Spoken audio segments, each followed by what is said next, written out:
بسم الله الرحمن الرحيم ألف لام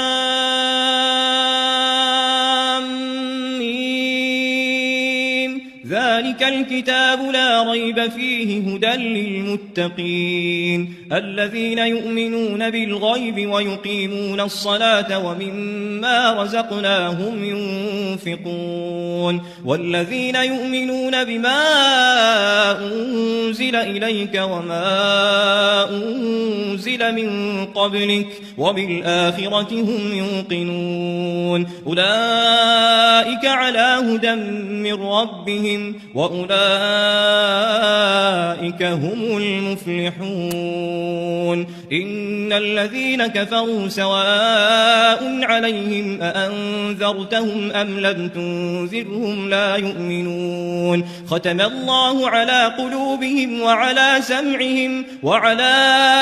أبصارهم غشاوة ولهم عذاب عظيم ومن الناس من يقول آمنا بالله وباليوم الآخر وما هم بمؤمنين يخادعون الله والذين آمنوا وما يخدعون إلا أنفسهم وما يشعرون في قلوبهم مرض فزادهم الله مرضا ولهم عذاب أليم بما كانوا يكذبون وإذا قيل لهم لا تفسدوا في الأرض قالوا إنما نحن مصلحون ألا إنهم هم المفسدون ولكن لا يشعرون وإذا قيل لهم آمنوا كما آمن الناس قالوا أنؤمن كما آمن السفهاء ألا إنهم هم السفهاء ولكن لا يعلمون وإذا لقوا الذين آمنوا قالوا آمنا وإذا خلوا إلى شياطينهم قالوا إنا معكم إنما نحن مستهزئون الله يستهزئ بهم ويمدهم في طغيانهم يعمهون أولئك الذين اشتروا الضلالة بالهدى فما ربحت تجارتهم وما كانوا مهتدين مثلهم كمثل الذي استوقد نارا فلما أضاءت ما حوله ذهب الله بنورهم وتركهم في ظلمات لا يبصرون صم بكم عمي فهم لا يرجعون أو كصيب من السماء فيه ظلمات ورعد وبرق يجعلون أصابعهم في آذانهم من الصواعق حذر الموت والله محيط بالكافرين يكاد البرق يخطف أبصارهم كلما أضاء لهم مشوا فيه وإذا أظلم عليهم قاموا ولو شاء الله لذهب بسمعهم وأبصارهم إن الله على كل شيء قدير يا أيها الناس اعبدوا ربكم الذي خلقكم والذين من قبلكم لعلكم تتقون الذي جعل لكم الأرض فراشا والسماء بناء وأنزل من السماء ماء فأخرج به من الثمرات رزقا لكم فلا تجعلوا لله أندادا وأنتم تعلمون وإن كنتم في ريب مما نزلنا على عبدنا فأتوا بسورة من مثله وادعوا شهداءكم من دون الله إن كنتم صادقين فإن لم تفعلوا ولن تفعلوا فاتقوا النار التي وقودها الناس والحجارة أعدت للكافرين وبشر الذين آمنوا وعملوا الصالحات أن لهم جنات تجري من تحتها الأنهار كلما رزقوا منها من ثمرة رزقا قالوا هذا الذي رزقنا من قبل وأتوا به متشابها ولهم فيها أزواج مطهرة وهم فيها خالدون إن الله لا يستحيي أن يضرب مثلا ما بعوضة فما فوقها فأما الذين آمنوا فيعلمون أنه الحق من ربهم وأما الذين كفروا فيقولون ماذا أراد الله بهذا مثلا يضل به كثيرا ويهدي به كثيرا وما يضل به إلا الفاسقين الذين ينقضون عهد الله من بعد ميثاقه ويقطعون ما أمر الله به أن يوصل ويفسدون في الأرض أولئك هم الخاسرون كيف تكفرون بالله وكنتم أمواتا فأحياكم ثم يميتكم ثم يحييكم ثم إليه ترجعون هو الذي خلق لكم ما في الأرض جميعا ثم استوى إلى السماء فسواهن 7 سماوات وهو بكل شيء عليم وإذ قال ربك للملائكة إني جاعل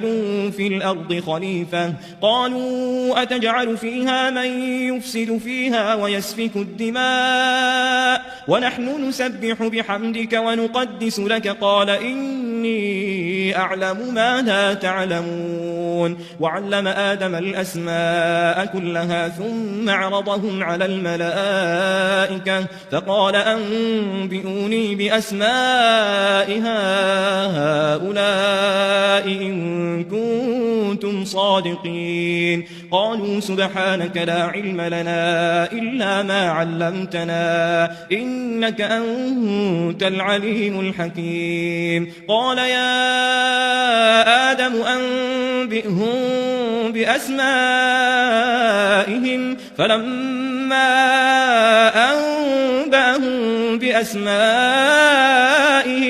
قال ألم أقل لكم إني أعلم غيب السماوات والأرض وأعلم ما تبدون وما كنتم تكتمون وإذ قلنا للملائكة اسجدوا لآدم فسجدوا إلا إبليس أبى واستكبر وكان من الكافرين وقلنا يا آدم اسكن أنت وزوجك الجنة وكلا منها رغدا حيث شئتما ولا تقربا هذه الشجرة فتكونا من الظالمين فأزلهما الشيطان عنها فأخرجهما مما كان فيه وقلنا اهبطوا بعضكم لبعض عدو ولكم في الأرض مستقر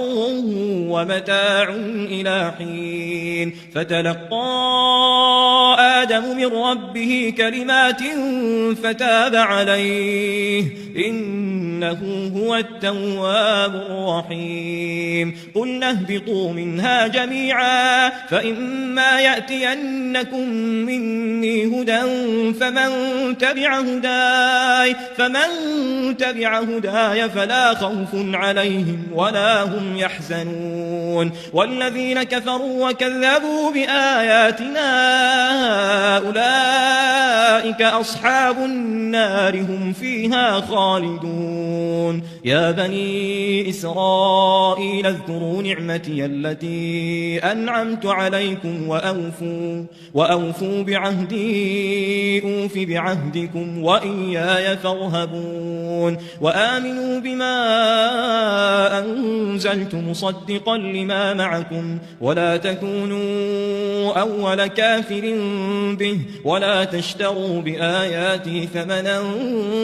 قليلا وإياي فاتقون ولا تلبسوا الحق بالباطل وتكتموا الحق وأنتم تعلمون وأقيموا الصلاة وآتوا الزكاة واركعوا مع الراكعين أتأمرون الناس بالبر وتنسون أنفسكم وأنتم تتلون الكتاب أفلا تعقلون واستعينوا بالصبر والصلاة وإنها لكبيرة إلا على الخاشعين الذين يظنون أنهم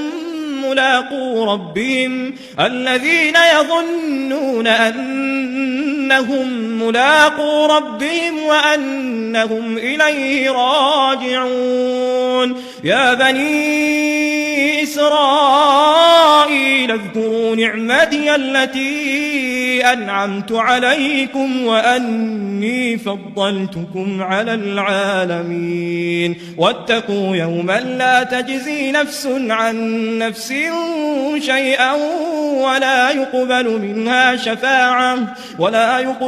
منها شفاعة ولا يؤخذ منها عدل ولا هم ينصرون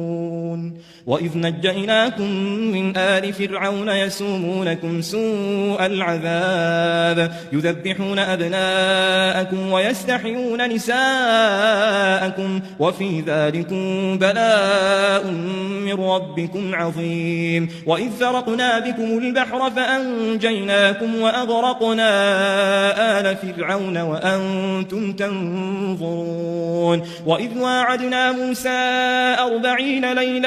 40 ليلة ثم اتخذتم العجل من بعده وأنتم ظالمون ثم عفونا عنكم من بعد ذلك لعلكم تشكرون وإذ آتينا موسى الكتاب والفرقان لعلكم تهتدون وإذ قال موسى لقومه يا قوم إنكم ظلمتم أنفسكم باتخاذكم العجل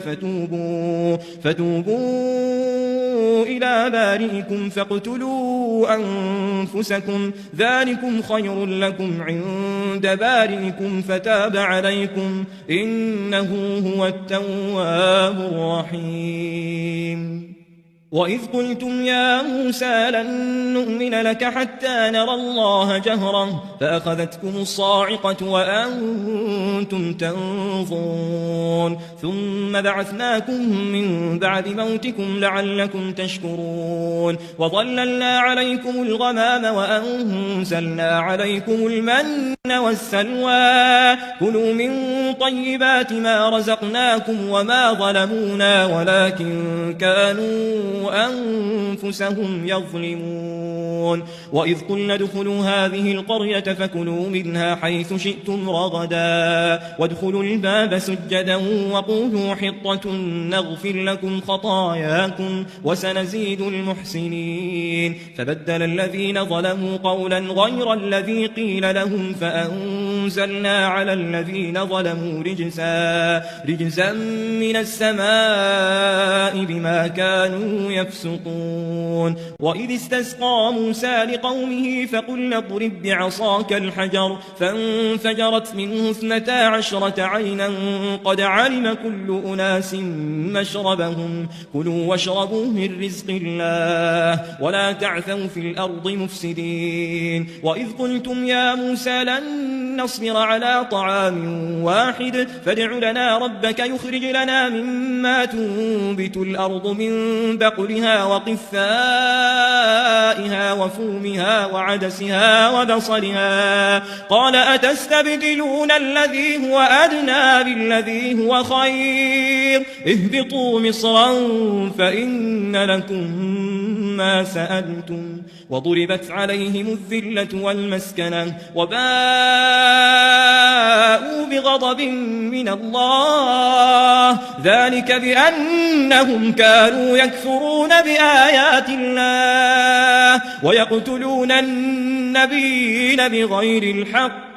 ذلك بما عصوا وكانوا يعتدون إن الذين آمنوا والذين هادوا والنصارى والصابئين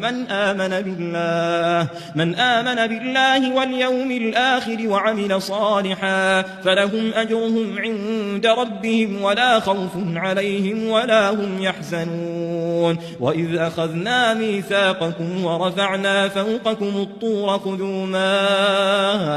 آتيناكم بقوة واذكروا ما فيه لعلكم تتقون ثم توليتم من بعد ذلك فلولا فضل الله عليكم ورحمته لكنتم من الخاسرين ولقد علمتم الذين اعتدوا منكم في السبت فقلنا لهم كونوا قردة خاسئين فجعلناها نكالا لما بين يديها وما خلفها وموعظة للمتقين وإذ قال موسى لقومه إن الله يأمركم أن تذبحوا بقرة قالوا أتتخذنا هزوا قال أعوذ بالله أن أكون من الجاهلين قالوا ادع لنا ربك يبين لنا ما هي قال إنه يقول إنها بقرة لا فارض ولا بكر عوان بين ذلك فافعلوا ما تؤمرون قالوا ادع لنا ربك يبين لنا ما لونها قال إنه يقول إنها بقرة صفراء فاقع لونها تسر الناظرين قالوا ادع لنا ربك يبين لنا ما هي إن البقرة شابه علينا وإنا إن شاء الله لمهتدون قال إنه يقول إنها بقرة لا ذلول تثير الأرض ولا تسقي الحرث مسلمة لا شية فيها قالوا الآن جئت بالحق فذبحوها وما كادوا يفعلون وإذ قتلتم نفسا فادارأتم فيها والله مخرج ما كنتم تكتمون فقلنا اضربوه ببعضها كذلك يحيي الله الموتى ويريكم آياته لعلكم تعقلون ثم قست قلوبكم من بعد ذلك فهي كالحجارة أو أشد قسوة وإن من الحجارة لما يتفجر منه الأنهار وإن منها لما يشقق فيخرج منه الماء وإن منها لما يهبط من خشية الله وما الله بغافل عما تعملون أفتطمعون أن يؤمنوا لكم وقد كان فريق منهم يسمعون كلام الله ثم يحرفونه من بعد ما عقلوه وهم يعلمون وإذا لقوا الذين آمنوا قالوا آمنا وإذا خلا بعضهم إلى بعض قالوا أتحدثونهم بما فتح الله عليكم ليحاجوكم به عند ربكم أفلا تعقلون أولا يعلمون أن الله يعلم ما يسرون وما يعلنون ومنهم أميون لا يعلمون الكتاب إلا أماني وإنهم إلا يظنون فويل للذين يكتبون الكتاب بأيديهم ثم يقولون هذا من عند عند الله ثم يقولون هذا من عند الله ليشتروا به ثمنا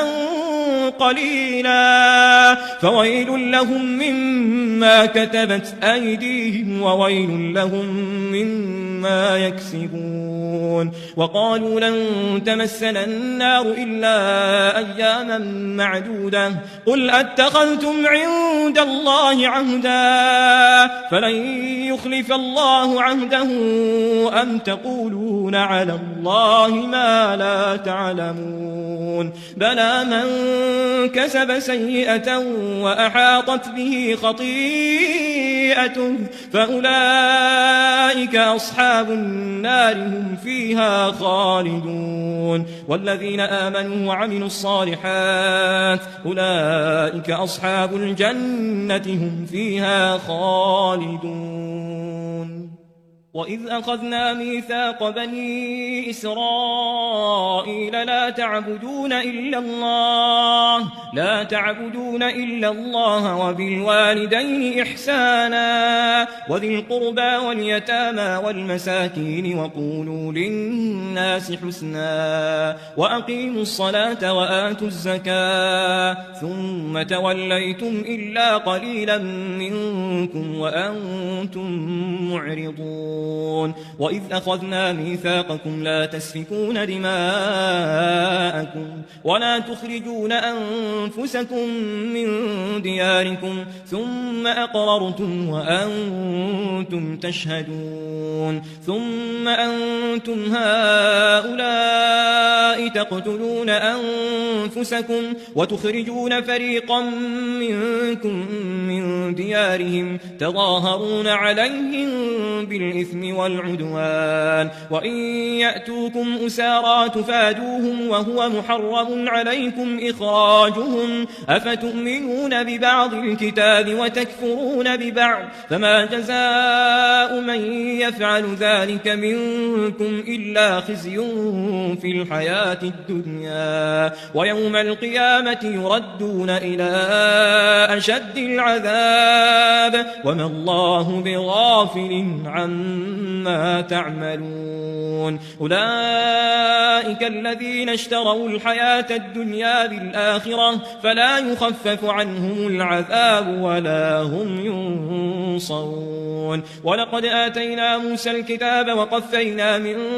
بعده بالرسل وآتينا عيسى ابن مريم البينات وأيدناه بروح القدس أفكلما جاءكم رسول بما لا تهوى أنفسكم استكبرتم ففريقا كذبتم وفريقا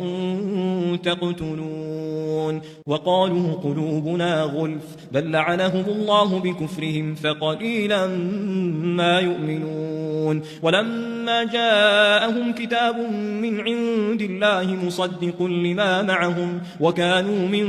قبل يستفتحون على الذين كفروا فلما جاءهم ما عرفوا كفروا به فلعنة الله على الكافرين بئس ما اشتروا به أنفسهم أن يكفروا بما أنزل الله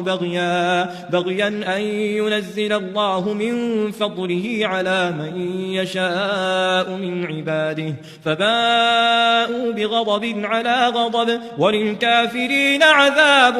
مهين وإذا قيل لهم آمنوا بما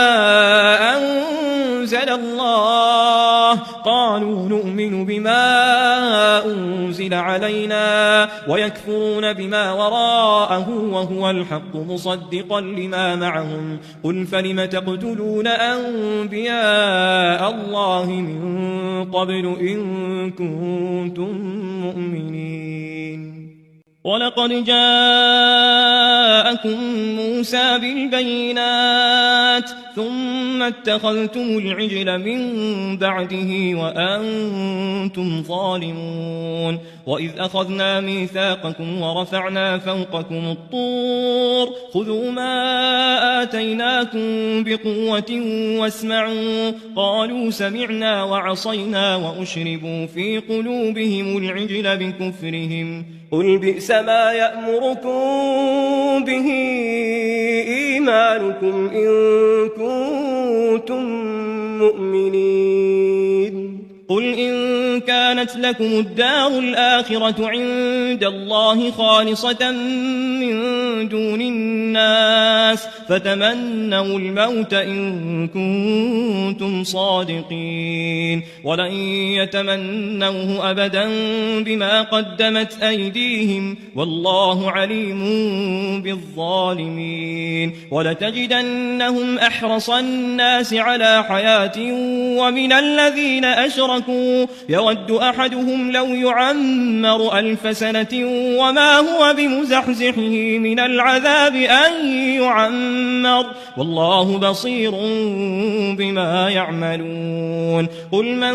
كان عدوا لجبريل فإنه نزله على قلبك بإذن الله مصدقا لما بين يديه وهدى وبشرى للمؤمنين من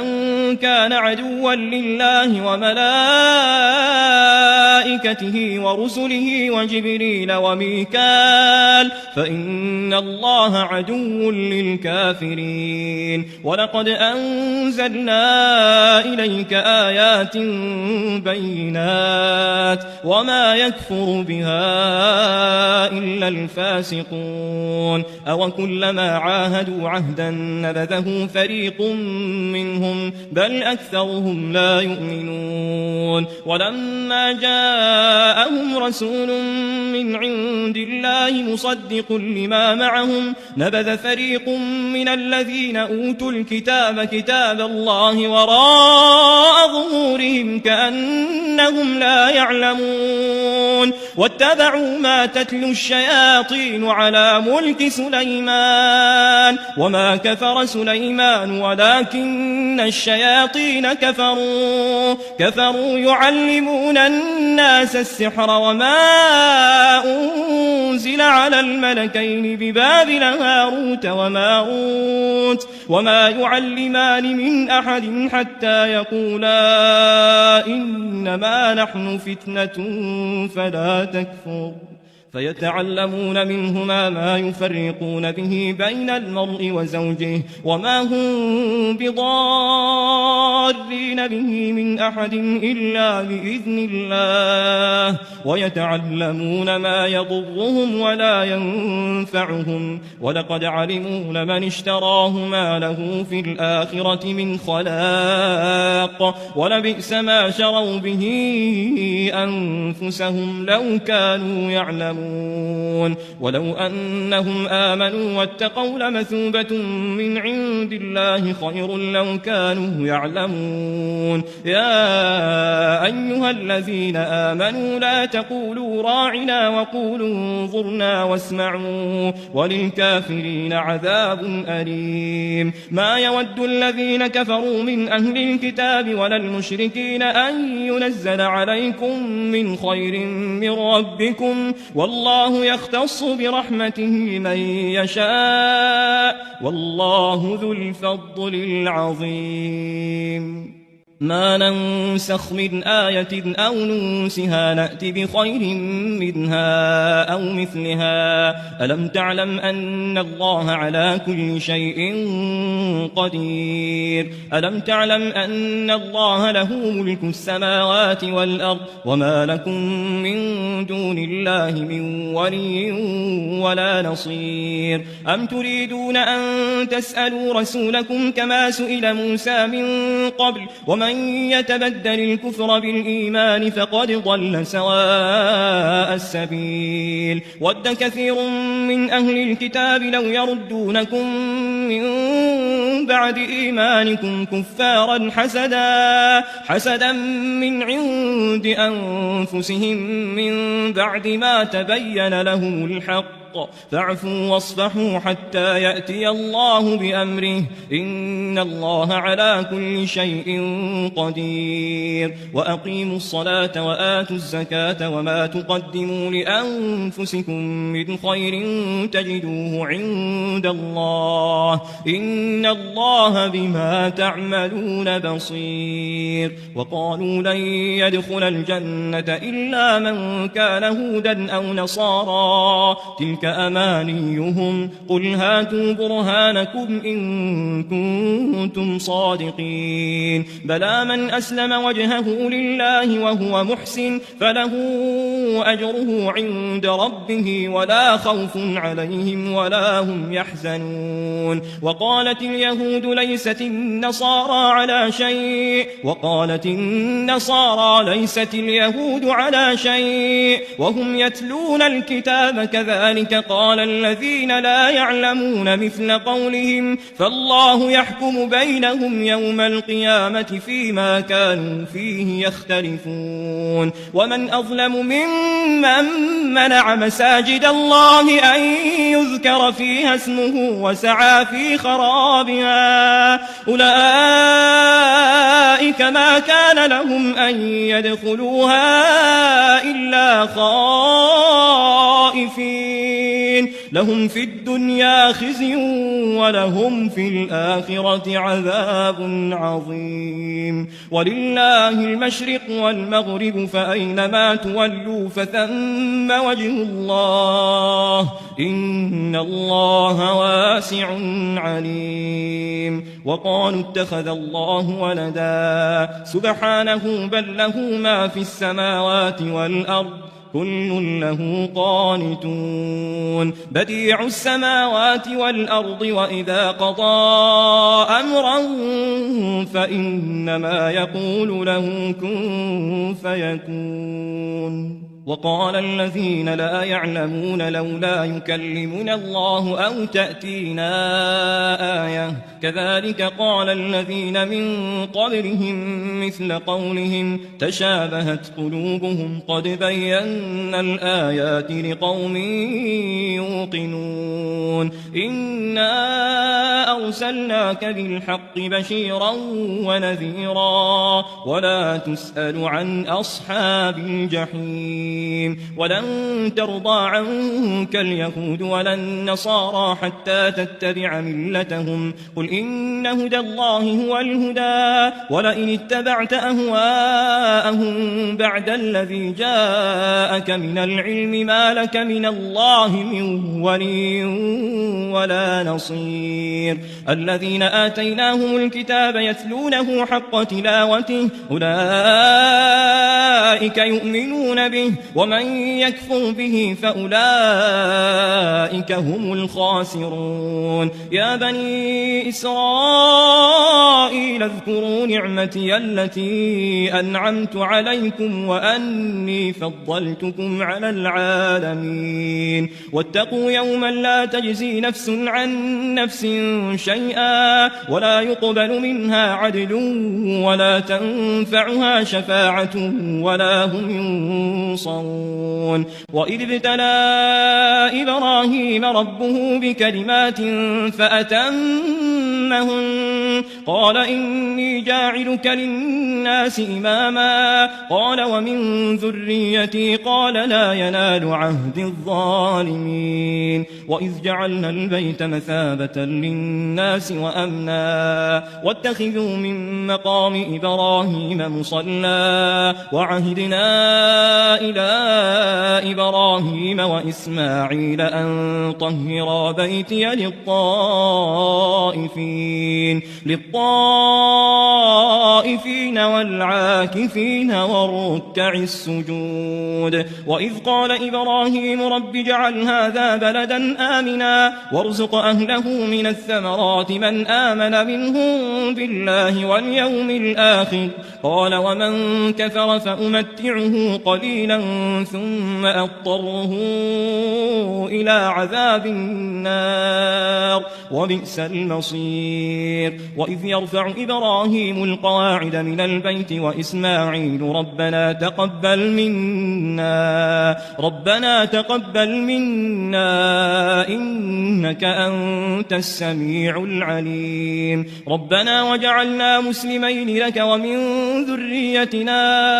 أمة مسلمة لك وأرنا مناسكنا وتب علينا إنك أنت التواب الرحيم ربنا وابعث فيهم رسولا منهم يتلو عليهم آياتك ويعلمهم الكتاب والحكمة ويزكيهم إنك أنت العزيز الحكيم ومن يرغب عن ملة إبراهيم إلا من سفه نفسه ولقد اصطفيناه في الدنيا وإنه في الآخرة لمن الصالحين إذ قال له ربه أسلم قال أسلمت لرب العالمين ووصى بها إبراهيم بنيه ويعقوب يا بني إن الله اصطفى لكم الدين فلا تموتن إلا وأنتم مسلمون أم كنتم شهداء إذ حضر يعقوب الموت إذ قال لبنيه ما تعبدون من بعدي قالوا نعبد إلهك وإله آبائك إبراهيم وإسماعيل وإسحاق إلها واحدا ونحن له مسلمون تلك أمة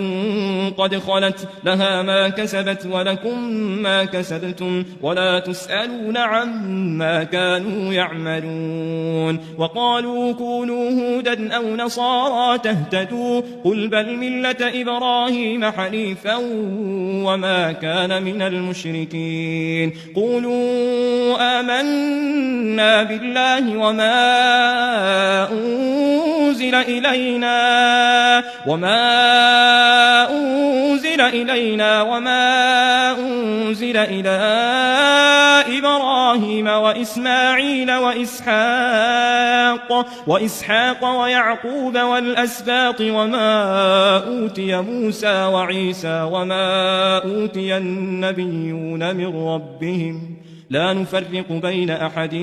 منهم ونحن له مسلمون فإن آمنوا بمثل ما آمنتم به فقد اهتدوا وإن تولوا فإنما هم في شقاق فسيكفيكهم الله وهو السميع العليم صبغة الله ومن أحسن من الله صبغة ونحن له عابدون قل أتحاجوننا في الله وهو ربنا وربكم ولنا أعمالنا ولكم أعمالكم ونحن له مخلصون أم تقولون إن إبراهيم وإسماعيل وإسحاق ويعقوب والأسباط كانوا هودا أو نصارى قل أأنتم أعلم أم الله ومن أظلم ممن كتم شهادة عنده من الله وما الله بغافل عما تعملون تلك أمة قد خلت لها ما كسبت ولكم ما كسبتم ولا تسألون عما كانوا يعملون سيقول السفهاء من الناس ما ولاهم عن قبلتهم التي كانوا عليها قل لله المشرق والمغرب يهدي من يشاء إلى صراط مستقيم وكذلك جعلناكم أمة وسطا لتكونوا شهداء على الناس ويكون الرسول عليكم شهيدا وما جعلنا القبلة التي كنتم كنت عليها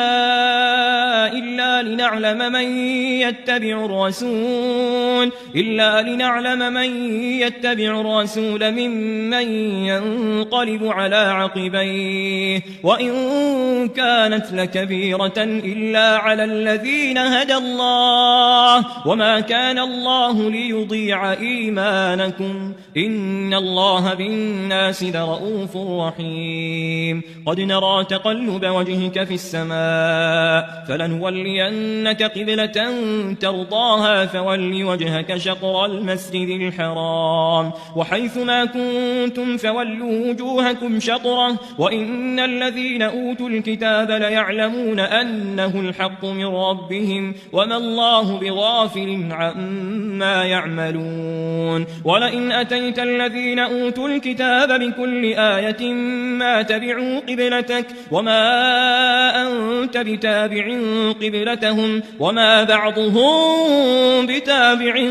قبلة بعض ولئن اتبعت أهواءهم من بعد ما جاءك من العلم إنك إذا لمن الظالمين الذين آتيناهم الكتاب يعرفونه كما يعرفون أبناءهم وإن فريقا منهم ليكتمون الحق وهم يعلمون الحق من ربك فلا تكونن من الممترين ولكل وجهة هو موليها فاستبقوا الخيرات أينما تكونوا يأتي بكم الله جميعا إن الله على كل شيء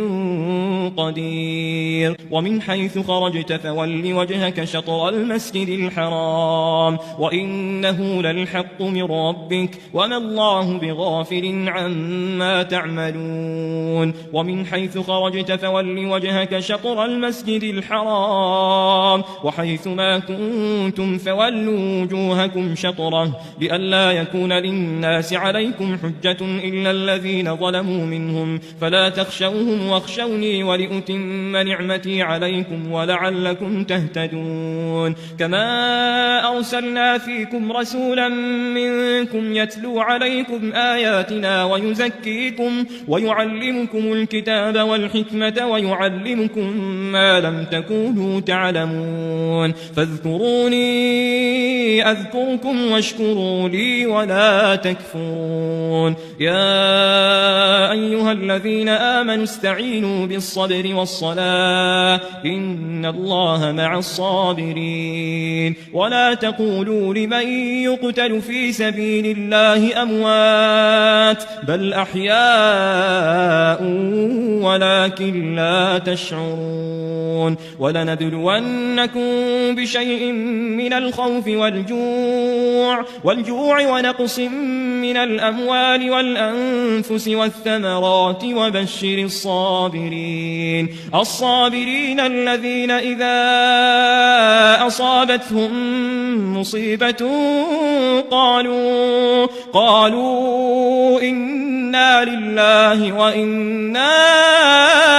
إليه راجعون أولئك عليهم صلوات من ربهم ورحمة وأولئك هم المهتدون إن الصفا والمروة من شعائر الله فمن حج البيت أو اعتمر فلا جناح عليه أن يطوف بهما ومن تطوع خيرا فإن الله شاكر عليم إن الذين يكتمون ما أنزلنا من البينات والهدى من بعد ما بيناه للناس في الكتاب أولئك يلعنهم الله ويلعنهم اللاعنون إلا الذين تابوا وأصلحوا وبينوا فأولئك أتوب عليهم وأنا التواب الرحيم إن الذين كفروا وماتوا وهم كفار أولئك عليهم لعنة الله والملائكة والناس أجمعين خالدين فيها لا يخفف عنهم العذاب ولا هم ينظرون وإلهكم إله واحد لا إله إلا هو الرحمن الرحيم إن في خلق السماوات والأرض واختلاف الليل والنهار والفلك التي تجري في البحر بما ينفع الناس وما أنزل الله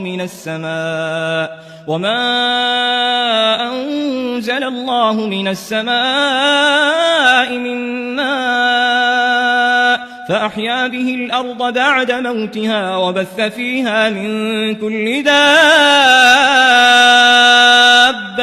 وتصريف الرياح والسحاب المسخر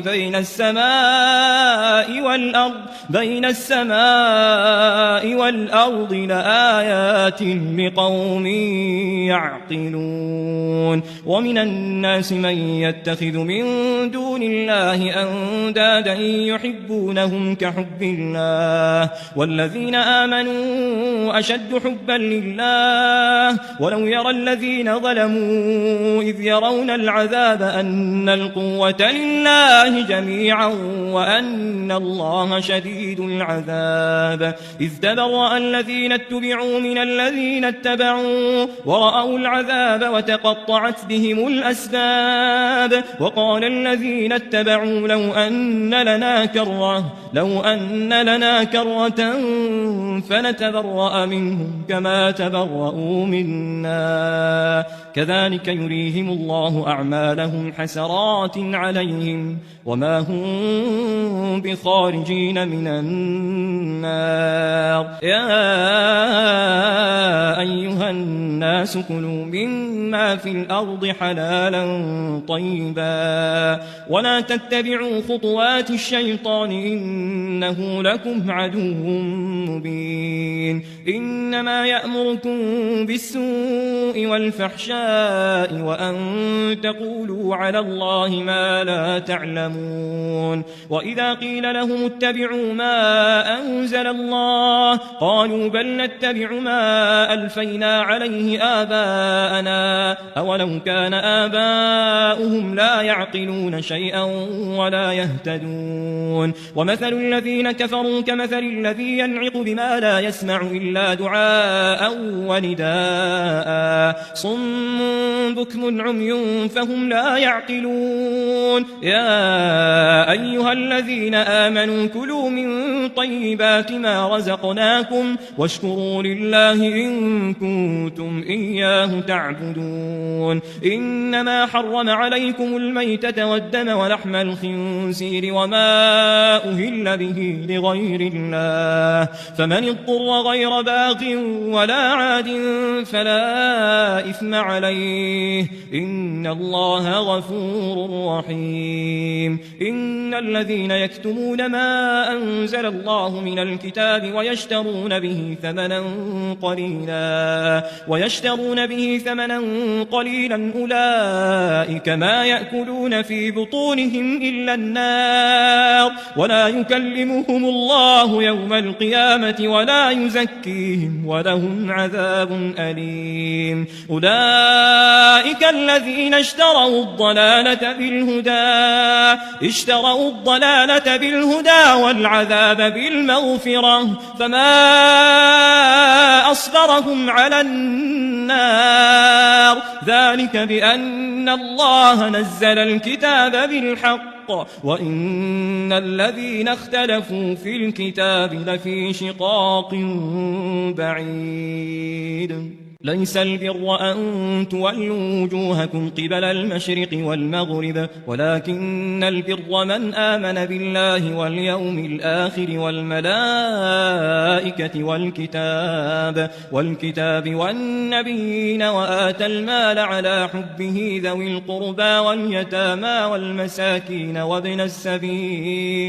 وابن السبيل والسائلين وفي الرقاب وأقام الصلاة وآتى وآتى الزكاة والموفون بعهدهم إذا عاهدوا والصابرين في البأساء والضراء وحين البأس أولئك الذين صدقوا وأولئك هم المتقون. يا أيها الذين آمنوا كتب عليكم القصاص في القتلى الحر بالحر والعبد بالعبد والأنثى بالأنثى فمن عفي له من أخيه شيء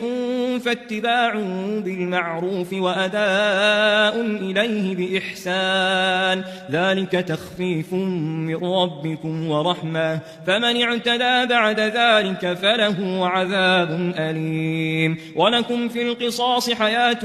يا أولي الألباب لعلكم تتقون. كتب عليكم إذا حضر أحدكم الموت إن ترك خيرا الوصية للوالدين والأقربين بالمعروف حقا على المتقين فمن بدله بعدما سمعه فإنما إثمه على الذين يبدلونه إن الله سميع عليم. فمن خاف من موص جنفا أو إثما فأصلح بينهم فلا إثم عليه إن الله غفور رحيم. يا أيها الذين آمنوا كتب عليكم الصيام كما كتب على الذين من قبلكم لعلكم تتقون أياما معدودات فمن كان منكم مريضا أو على سفر فعدة من أيام أخر وعلى الذين يطيقونه فدية طعام مسكين فمن تطوع خيرا فهو خير له وأن تصوموا خير لكم إن كنتم تعلمون. شهر رمضان الذي أنزل فيه القرآن هدى للناس وبينات من الهدى والفرقان فمن شهد منكم الشهر فليصمه ومن كان مريضا أو على سفر فعدة من أيام أخر يريد الله بكم اليسر ولا يريد بكم العسر ولتكملوا العدة ولتكبروا الله على ما هداكم ولعلكم تشكرون. وإذا سألك عبادي عني فإني قريب أجيب دعوة الداع إذا دعان فليستجيبوا لي وليؤمنوا بي لعلهم يرشدون. أحل لكم ليلة الصيام الرفث إلى نسائكم هن لباس لكم وأنتم لباس لهن علم الله أنكم كنتم تختانون أنفسكم فتاب عليكم وعفى عنكم فالآن باشروهن وابتغوا ما كتب الله لكم وكلوا واشربوا حتى يتبين لكم الخيط الأبيض من الخيط الأسود من الفجر ثم أتموا الصيام إلى الليل ولا تباشروهن وأنتم عاكفون في المساجد تلك حدود الله فلا تقربوها كذلك يبين الله آياته للناس لعلهم يتقون. ولا تأكلوا أموالكم بينكم بالباطل وتدلوا بها إلى الحكام لتأكلوا فريقا من أموال الناس بالإثم وأنتم تعلمون. يسألونك عن الأهلة قل هي مواقيت للناس والحج وليس البر بأن تأتوا البيوت من ظهورها ولكن البر من اتقى وأتوا البيوت من أبوابها واتقوا الله لعلكم تفلحون. وقاتلوا في سبيل الله الذين يقاتلونكم ولا تعتدوا إن الله لا يحب المعتدين. واقتلوهم حيث ثقفتموهم وأخرجوهم من حيث أخرجوكم والفتنة أشد من القتل الرسل ولا تقاتلوهم عند المسجد الحرام حتى يقاتلوكم فيه فإن قاتلوكم فاقتلوهم كذلك جزاء الكافرين فإن انتهوا فإن الله غفور رحيم وقاتلوهم حتى لا تكون فتنة ويكون الدين لله فإن انتهوا فلا عدوان إلا على الظالمين الشهر الحرام بالشهر الحرام والحرمات قصاص فمن اعتدى عليكم فاعتدوا عليه بمثل ما اعتدى عليكم واتقوا الله واعلموا أن الله مع المتقين وأنفقوا في سبيل الله ولا تلقوا بأيديكم إلى التهلكة وأحسنوا إن الله يحب المحسنين وأتموا الحج والعمرة لله فإن أحصرتم فما استيسر من الهدي ولا تحلقوا رؤوسكم حتى يبلغ الهدي محله فمن كان منكم مريضا أو به أذى من رأسه ففدية من صيام أو صدقة أو نسك فإذا أمنتم فمن تمتع بالعمرة إلى الحج فما استيسر من الهدي فمن لم يجد فصيام 3 أيام في الحج و7 إذا رجعتم تلك 10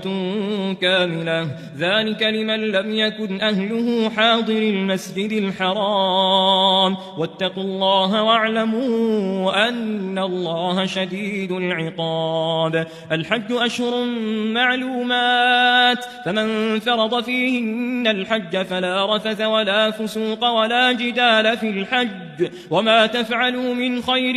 يعلمه الله وتزودوا فإن خير الزاد التقوى واتقون يا أولي الألباب ليس عليكم جناح أن تبتغوا فضلا من ربكم فإذا أفضتم من عرفات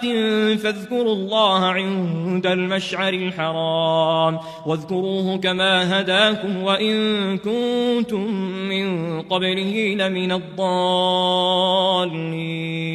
ثم أفيضوا من حيث أفاض الناس واستغفروا الله إن الله غفور رحيم فإذا قضيتم مناسككم فاذكروا الله كذكركم آباءكم أو أشد ذكرا فمن الناس من يقول ربنا آتنا في الدنيا وما له في الآخرة من خلاق ومنهم من يقول ربنا آتنا في الدنيا حسنة وفي الآخرة حسنة وقنا عذاب النار أولئك لهم نصيب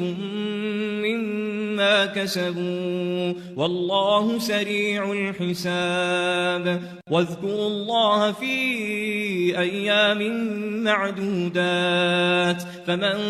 تعجل في يومين فلا إثم عليه ومن تأخر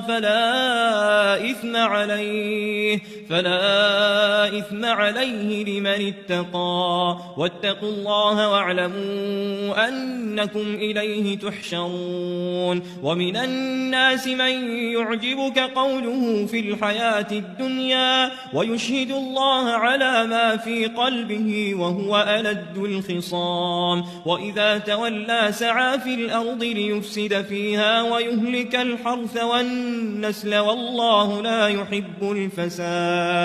وإذا قيل له اتق الله أخذته العزة بالإثم فحسبه جهنم ولبئس المهاد ومن الناس من يشري نفسه ابتغاء مرضات الله والله رؤوف بالعباد يا أيها الذين آمنوا ادخلوا في السلم كافة ولا تتبعوا خطوات الشيطان إنه لكم عدو مبين فإن زللتم من بعد ما جاءتكم البينات فاعلموا أن إن الله عزيز حكيم هل ينظرون إلا أن يأتيهم الله في ظلل من الغمام والملائكة وقضي الأمر وإلى الله ترجع الأمور سل بني إسرائيل كم آتيناهم من آية بينة ومن يبدل نعمة الله من بعد ما جاءته فإن الله شديد العقاب زين للذين كفروا الحياة الدنيا ويسخرون من الذين آمنوا والذين اتقوا فوقهم يوم القيامة والله يرزق من يشاء بغير حساب كان الناس أمة واحدة فبعث الله النبيين مبشرين ومنذرين وأنزل معهم الكتاب بالحق ليحكم بين الناس فيما اختلفوا فيه وما اختلف فيه إلا الذين أوتوه من بعد ما جاءتهم البينات بغيا بينهم فهدى الله الذين آمنوا لما اختلفوا فيه من الحق بإذنه والله يهدي من يشاء إلى صراط مستقيم أم حسبتم أن تدخلوا الجنة ولما يأتكم مثل الذين خلوا من قبلكم مستهم البأساء والضراء وزلزلوا حتى يقول الرسول والذين آمنوا معه متى نصر الله ألا إن نصر الله قريب يسألونك ماذا ينفقون قل ما أنفقتم من خير فللوالدين والأقربين واليتامى والمساكين وابن السبيل وما تفعلوا من خير فإن الله به عليم كتب عليكم القتال وهو كره لكم وعسى أن تكرهوا شيئا وهو خير لكم وعسى أن تحبوا شيئا وهو شر لكم والله يعلم وأنتم لا تعلمون يسألونك عن الشهر الحرام قتال فيه قل قتال فيه كبير وصد عن سبيل الله وكفر به والمسجد الحرام وإخراج أهله منه أكبر عند الله والفتنة أكبر من القتل ولا يزالون يقاتلونكم حتى يردوكم عن دينكم إن استطاعوا ومن يرتد منكم عن دينه فيمت وهو كافر فأولئك حبطت أعمالهم في الدنيا والآخرة وأولئك أصحاب النار هم فيها خالدون إن الذين آمنوا والذين هاجروا وجاهدوا في سبيل الله أولئك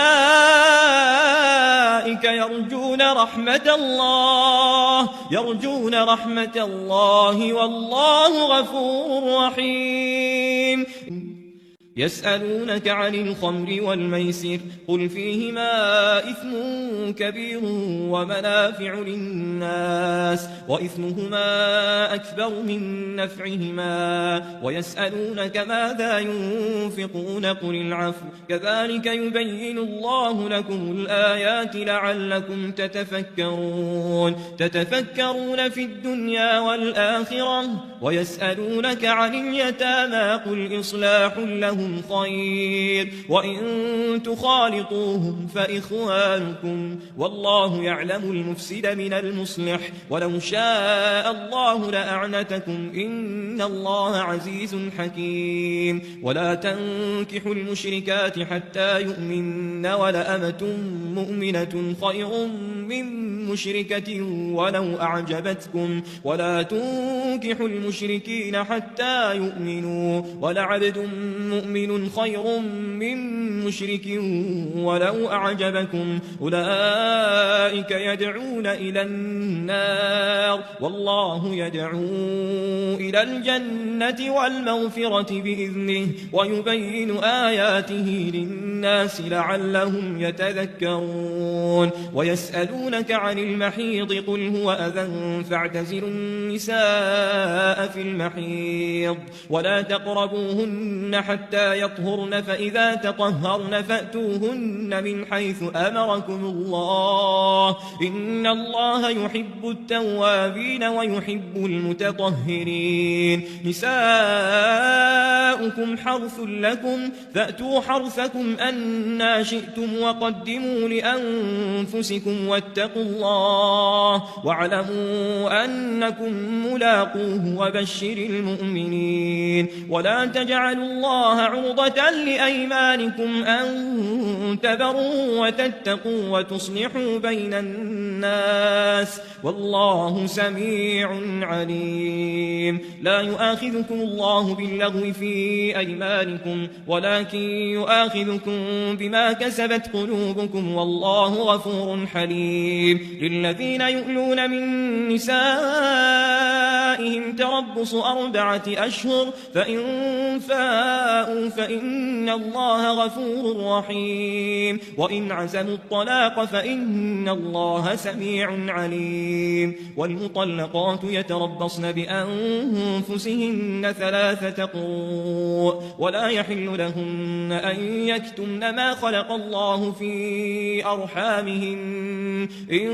كن يؤمن بالله واليوم الآخر وبعولتهن أحق بردهن في ذلك إن أرادوا إصلاحا ولهن مثل الذي عليهن بالمعروف وللرجال عليهن درجة والله عزيز حكيم الطلاق 2 فإمساك بمعروف أو تسريح بإحسان ولا يحل لكم أن تأخذوا مما آتيتموهن شيئا إلا أن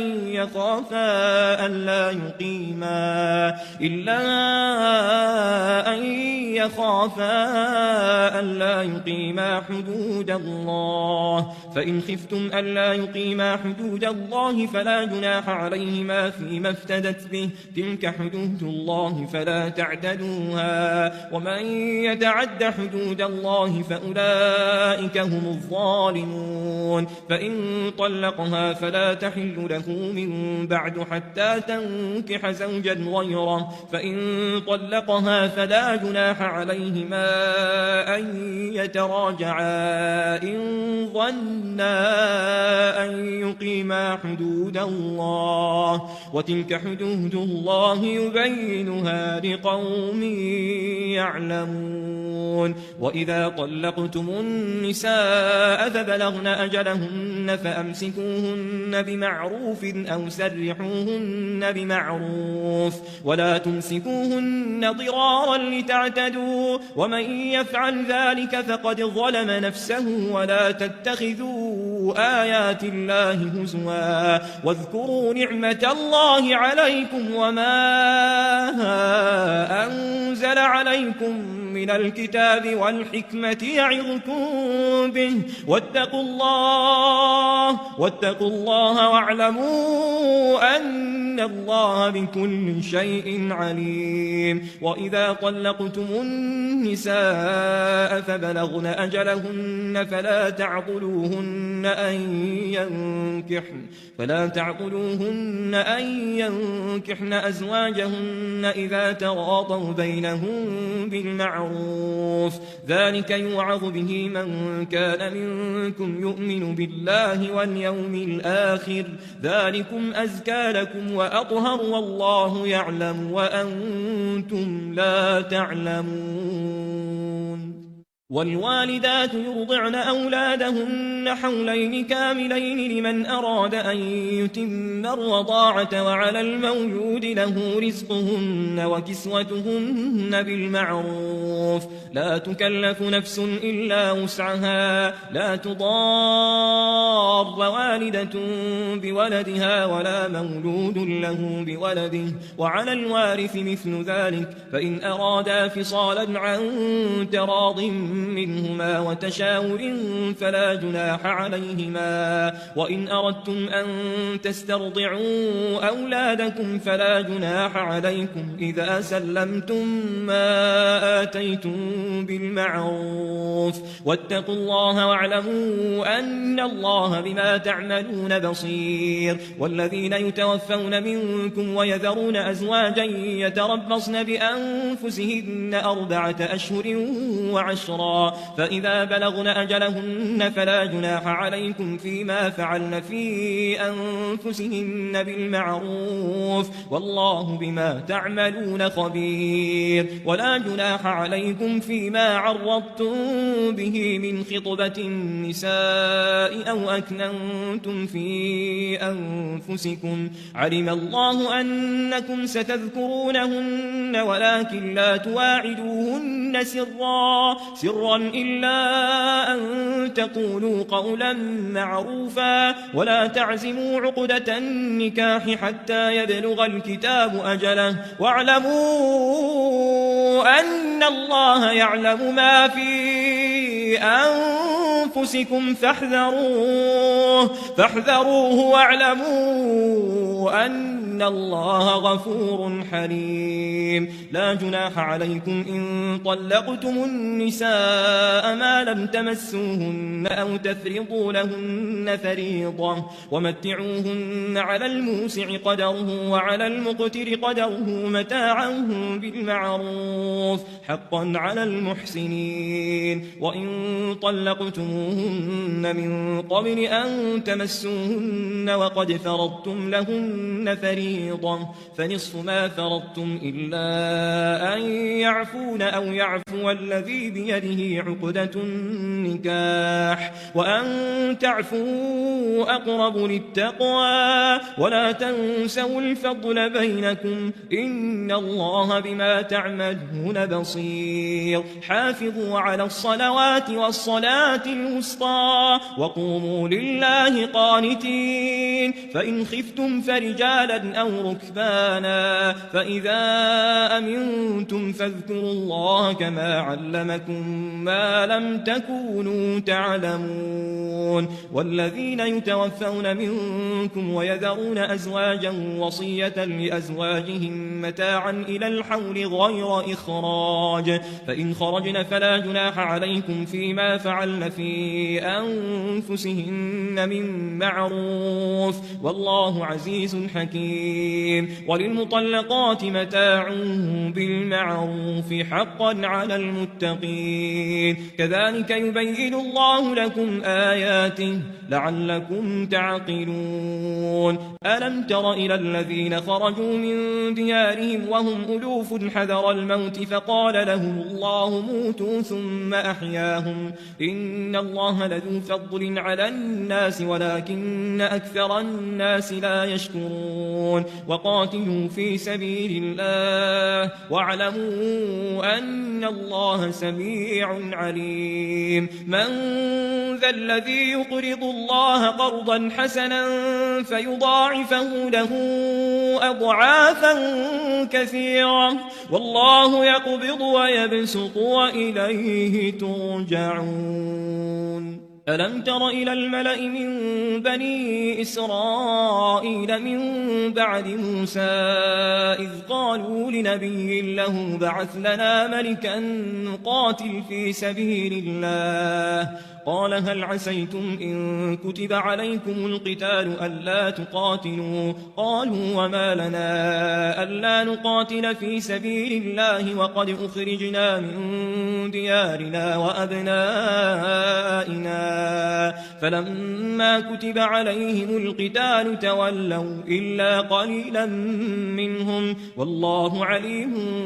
بالظالمين وقال لهم نبيهم إن الله قد بعث لكم طالوت ملكا قالوا أنى يكون له الملك علينا ونحن أحق بالملك منه ولم يؤت سعة من المال قال إن الله اصطفاه عليكم وزاده بسطة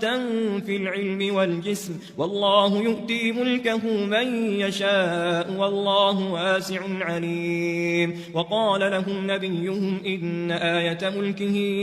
أن يأتيكم التابوت فيه سكينة من ربكم وبقية مما ترك آل موسى وآل هارون تحمله الملائكة إن في ذلك لآية لكم إن كنتم مؤمنين فلما فصل طالوت بالجنود قال إن الله مبتليكم بنهر فمن شرب منه فليس مني ومن لم يطعمه فإنه مني إلا من اغترف غرفة بيده فشربوا منه إلا قليلا منهم فلما جاوزه هو والذين آمنوا معه قالوا لا طاقة لنا اليوم بجالوت وجنوده قال الذين يظنون أنهم ملاقوا الله كم من فئة قليلة غلبت فئة كثيرة بإذن الله والله مع الصابرين ولما برزوا لجالوت وجنوده قالوا ربنا أفرغ علينا صبرا وثبت أقدامنا وانصرنا على القوم الكافرين فهزموهم بإذن الله وقتل داود جالوت وآتاه الله الملك والحكمة وعلمه مما يشاء ولولا دفع الله الناس بعضهم ببعض لفسدت الأرض ولكن الله ذو فضل على العالمين تلك آيات الله نتلوها عليك بالحق وإنك لمن المرسلين تلك الرسل فضلنا بعضهم على بعض منهم من كلم الله ورفع بعضهم درجات وآتينا عيسى ابن مريم البينات وأيدناه بروح القدس ولو شاء الله ما اقتتل الذين من بعدهم من بعد ما جاءتهم البينات ولكن اختلفوا فمنهم من آمن ومنهم من كفر ولو شاء الله ما اقتتلوا ولكن الله يفعل ما يريد يا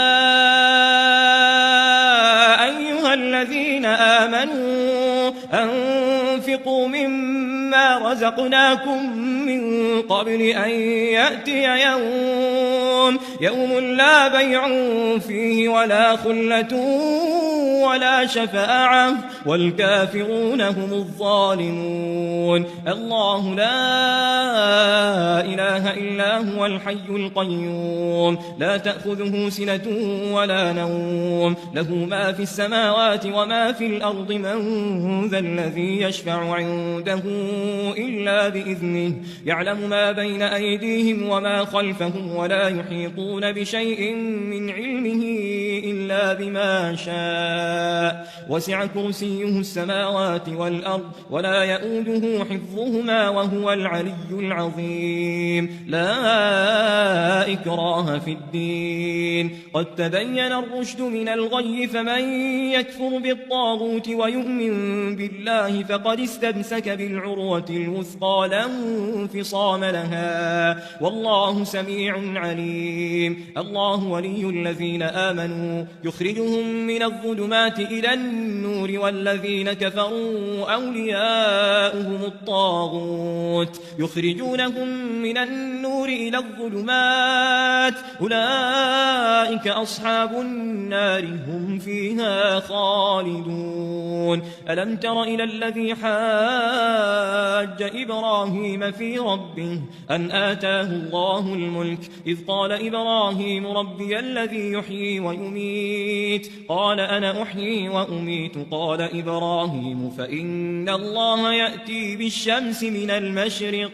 فأت بها من المغرب فبهت الذي كفر والله لا يهدي القوم الظالمين أو كالذي مر على قرية وهي خاوية على عروشها قال أنى يحيي هذه الله بعد موتها فأماته الله 100 عام ثم بعثه قال كم لبثت قال لبثت يوما أو بعض يوم قال بل لبثت 100 عام فانظر إلى طعامك وشرابك لم يتسنه وانظر إلى حمارك ولنجعلك آية للناس وانظر إلى العظام كيف ننشزها ثم نكسوها لحما فلما تبين له قال أعلم أن الله على كل شيء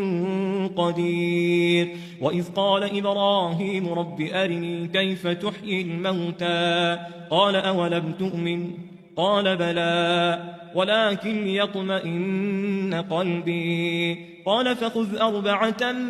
من الطير فصرهن إليك ثم اجعل على كل جبل منهن جزءا ثم ادعهن يأتينك سعيا واعلم أن الله عزيز حكيم مثل الذين ينفقون أموالهم في سبيل الله كمثل حبة أنبتت 7 سنابل في كل سنبلة 100 حبة والله يضاعف لمن يشاء والله واسع عليم الذين ينفقون أموالهم في سبيل الله ثم لا يتبعون ما أنفقوا منا ولا أذى لهم أجرهم عند ربهم ولا خوف عليهم ولا هم يحزنون قول معروف ومغفرة خير من صدقة يتبعها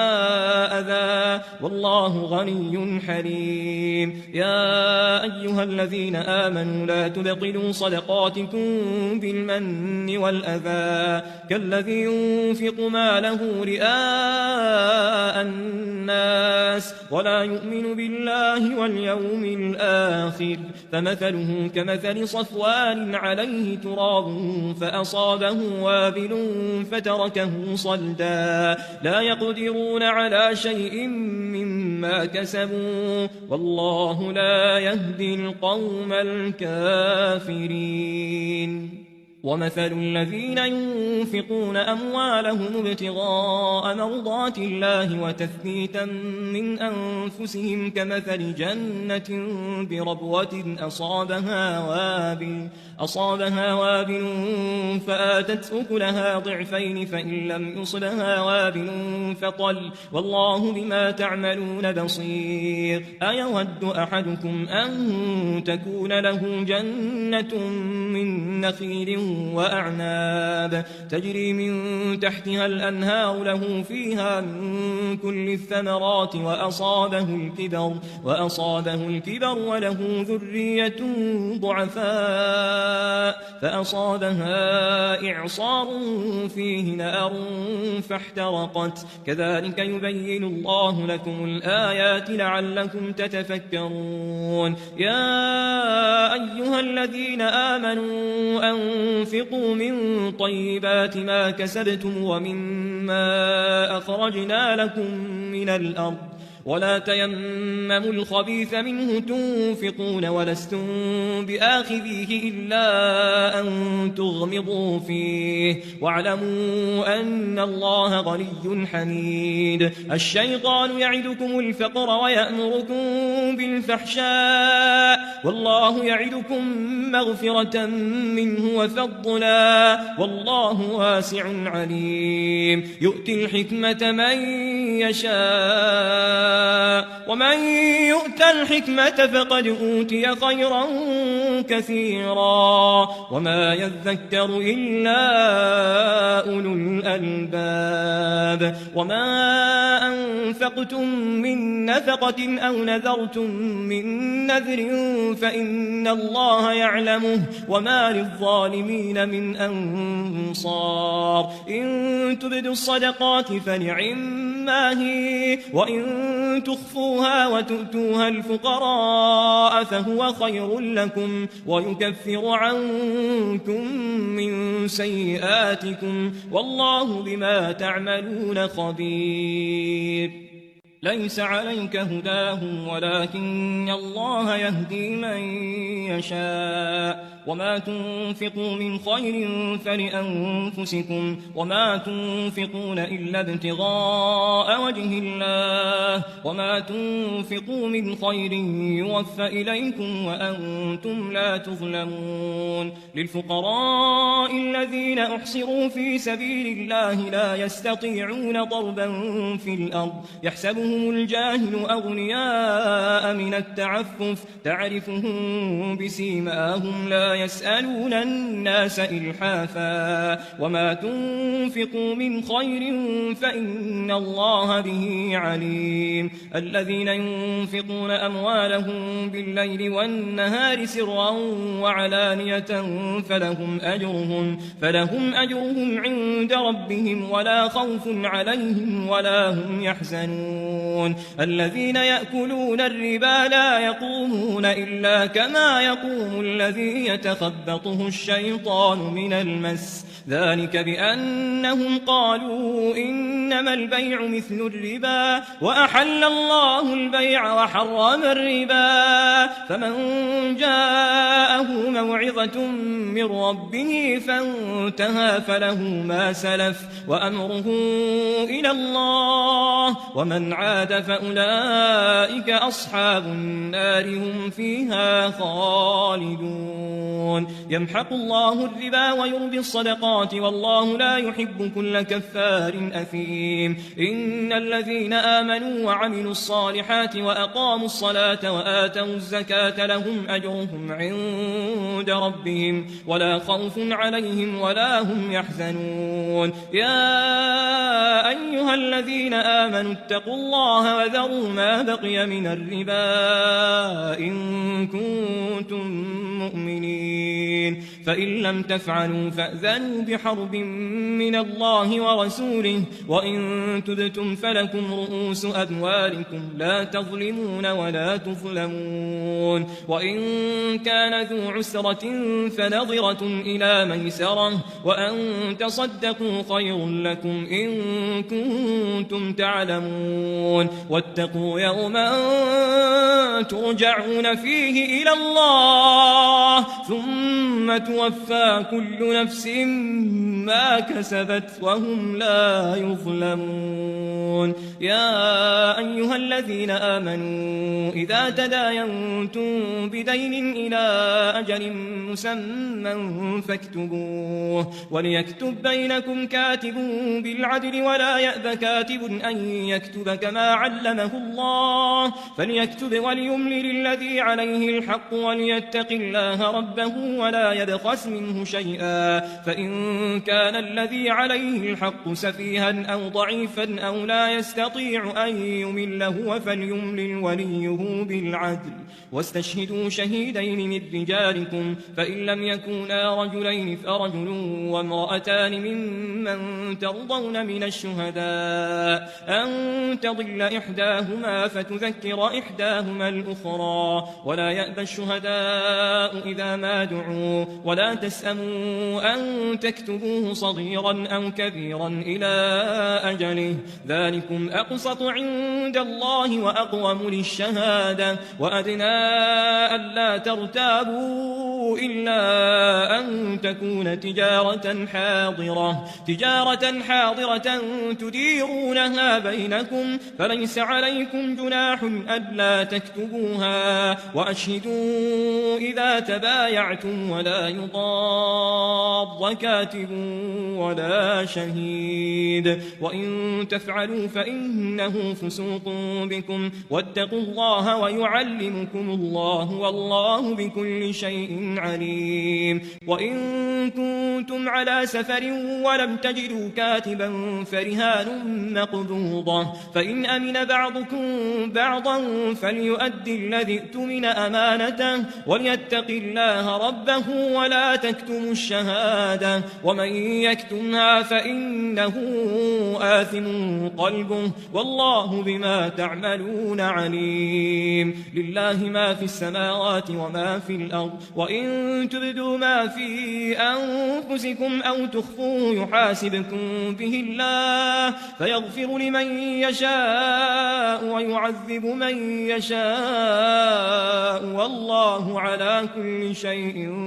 قدير آمن الرسول بما أنزل إليه من ربه والمؤمنون كل آمن بالله وملائكته وكتبه ورسله لا نفرق بين أحد من رسله وقالوا سمعنا وأطعنا غفرانك ربنا وإليك المصير لا يكلف الله نفسا إلا وسعها لها ما كسبت وعليها ما اكتسبت ربنا لا تؤاخذنا إن نسينا أو أخطأنا ربنا ولا تحمل علينا إصرا كما حملته على الذين من قبلنا ربنا ولا تحملنا ما لا طاقة لنا به واعف عنا واغفر لنا وارحمنا أنت مولانا فانصرنا على القوم الكافرين